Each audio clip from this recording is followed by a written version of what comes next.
at new Nestle Delight Cream. It's another heavy drama at its best in Gumapang Ka sa Lusa with Sunsilk Damage Repair, Neste, and new Nestle Delight Cream.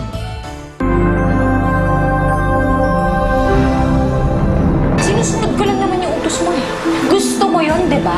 Bigyan mo ko ng private show. Gawin mo yung mga ginagawa mo kanina. Ewan ko kung ano nangyari sa anak ko, Atty. Ayaw na nga ni Rachel dito kasi. Aalis? Bakit? No? Agad hindi ka tumitigil sa katigasan ng ulo mo. Paulit-ulit lang natin gagawin ito. Tama ka na! Kaya pala pamilya ang mukha mo sa akin eh. Hindi ito na nobya mo. Siya ba si Rachel? Utos ni Mayor, hindi ka pakainin hanggat hindi ka tumanda. Hindi ko na kaya. Kailangan ko kumain.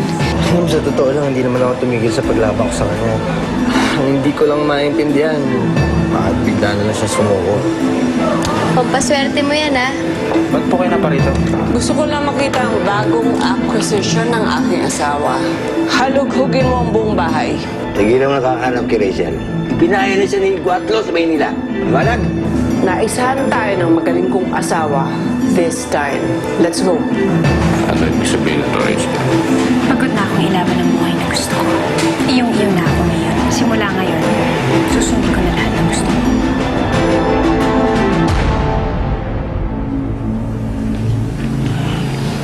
Mukhang hindi na nga yata ako magkakaproblema sa'yo, Rachel.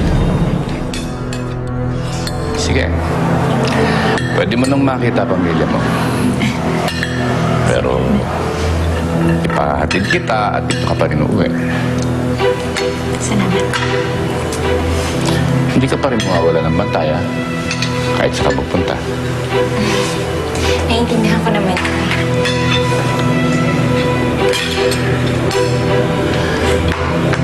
Mas magiging maganda ngayon ang buhay mo. Kapag ipinagpatuloy mo yung pagsunod sa akin, alam mo, hindi lang ito ang pwede kong ibigay sa'yo. Hindi lang San Felipe o Maynila ang mararating mo. Pero,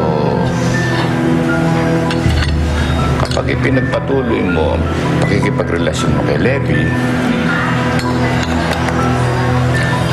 bukod sa ikukulong uli kita dun sa basement, papatayin ko na si Levi.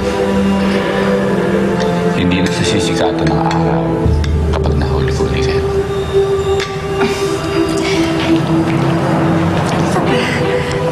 Wala na kami ni Levi. Wala na kaming relasyon. Kaya huwag kami galala. Titignan natin, ha?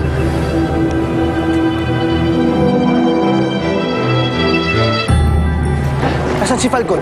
Relax ka lang, Levi. Wala rito si boss na sa Maynila kasama ni Mayor. Sa Maynila?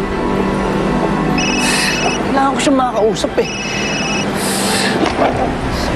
Boss. Oh, andito nga eh. Sakto ka, bata.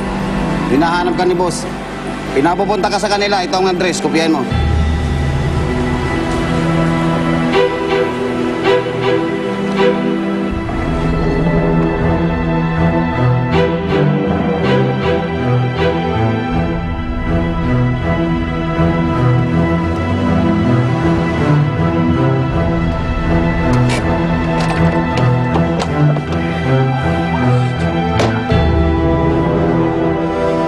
Saan si Falcon? Ha? Saan si Falcon? Uuwi na muna ako. Kailangan kong kausapin si Rowena, ha? Okay ka lang. Okay lang.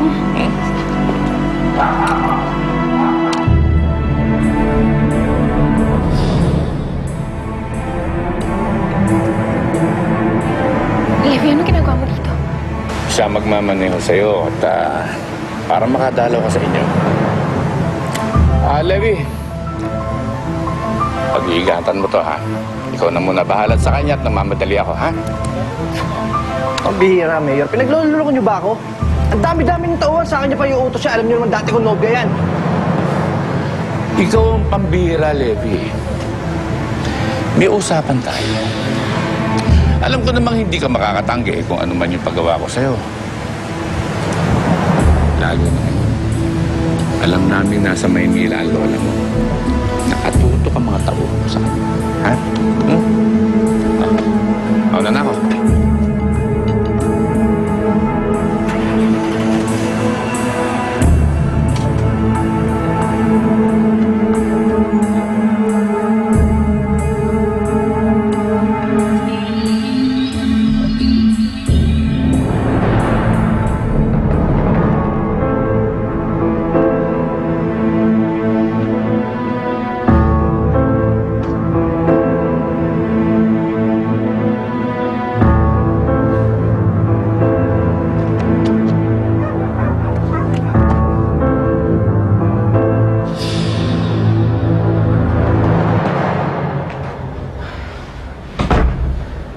Mateo?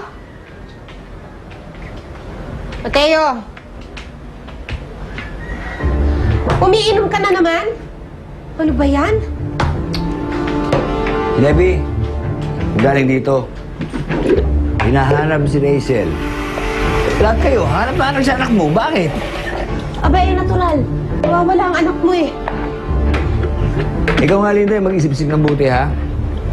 Hindi nawawala si Rachel. Andun kay Cuatlo, nagbubuhay Reyna. Wala akong utang na loob. Di man lang tayo maanggihan dito ng grasya. Anong ibig mo sabihin? Paano naman mapupunta si Rachel kay Guatlo? Dahil ako nagsumbong kay Cuatlo, natatakasan siya ni Rachel. Ang gaga. Tumihina na naman takbo ng utak. Pera na. Atakasan na naman. Gaga. Napakawalang iya mo! Napakawalang iya mo talaga, Mateo! Wala kang kwentang ama! Ikaw pa nagpahamak sa anak mo! Sandali! Hindi mo alam kung anong klase kababuyan pwedeng gawin ni Guatlo sa anak mo! Ano ngayon? Ano ngayon? Kumapit siya, naturalmente na mapanindigan niya yun! Para magtuloy-tuloy itong inhawa nangyayari sa buhay natin. Yung man lang mag-isagot niya sa nang binuhay natin siya. Kaya, kung ano man sabihin sa kanya ni Guatlo, na bumukha ka siya, gawin niya para sa atin! Naiyak ka talaga! Peste kayo! Mga peste! Hindi ka na naawa sa anak mo! Wala akong pakialam sa kanya! Hindi ka na